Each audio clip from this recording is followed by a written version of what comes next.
The moon hung low and heavy, a bruised disk of ash-red light casting long, jagged shadows across the realm of Veylthorn. Then came the wind. It did not blow so much as it crawled, thick with the metallic tang of poison, carrying the low, guttural vibration of war horns. On the western cliffs, Lyra stood at the precipice. She watched the clouds churn, her hand resting on the neck of Aurel, who stood motionless, his massive form tense as the air grew cold. The dragon's eyes tracked the movement of the poisoned haze. Across the shattered eastern marshes, the perspective shifted. High above the ruins, Morrath stood on a broken spire, her gaze fixed on the western sky. Below her, Veylthorn circled the jagged peaks, his obsidian wings blotting out the stars.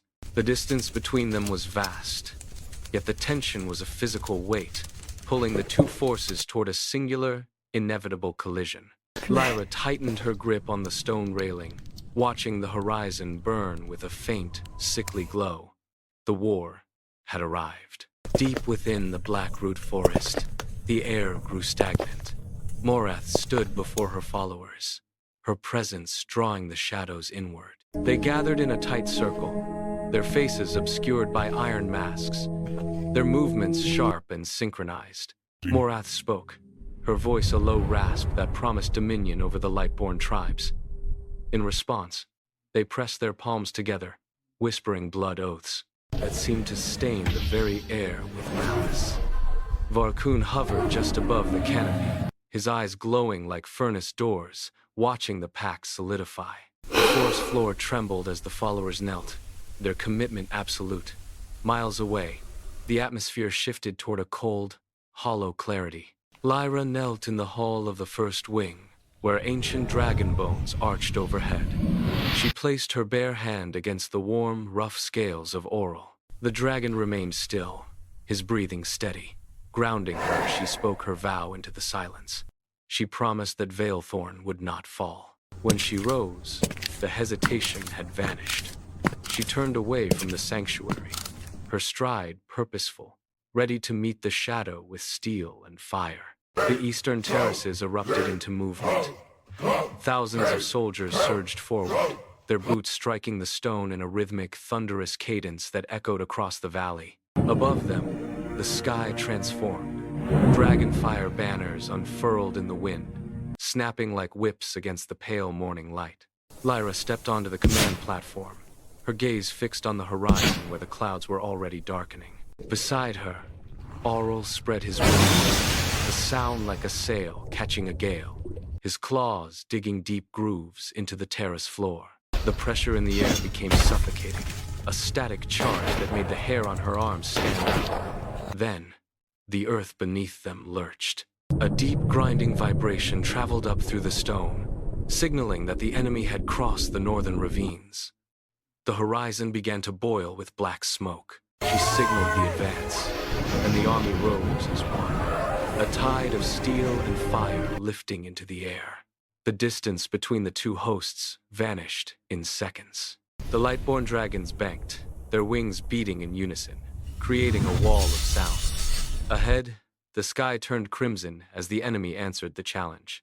The bridge of wailing stone vanished under the force of the impact. Stone groaned, then shattered, sending shards spiraling into the canyon below. Lyra fought through the debris, her blade clashing against the iron-masked host as the span disintegrated beneath their feet.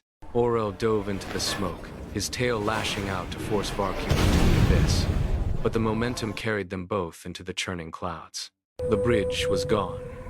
In the sudden, jagged silence that followed the collapse, Lyra landed on a protruding shelf of rock. She saw a small hand reaching from beneath a slab of crushed stone. She knelt, heaved the debris aside, and lifted a wounded child from the dust. The child was still, eyes wide, breath shallow. Lyra held the small form against her, realizing the scale of the ruin they had unleashed. Before she could move, the horizon turned a violent, bruised orange. Morrath had turned her gaze to Ember Vale. Veylthorn swept low over the fields. The war had moved beyond the battlefield, consuming the very earth that sustained the realm. She stood, The child held tight and turned toward the inferno. They found the hidden spring tucked deep within a limestone fold. Lyra knelt, splashing the cool, clear water over her hands and face. Aurel lowered his massive head, dipping his snout into the pool. The water shimmered, glowing with a soft, pulsing light that knit together the gashes on his scales.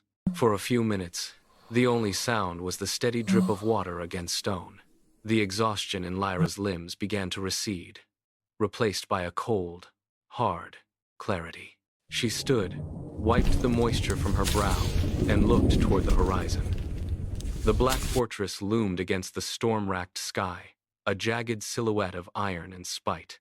Aurel stepped up beside her, his movements stiff, his body marked by the campaign. They stood in silence, watching the fortress. They turned toward the fortress gates, knowing the final cost was already written in the smoke rising from the ruins behind them.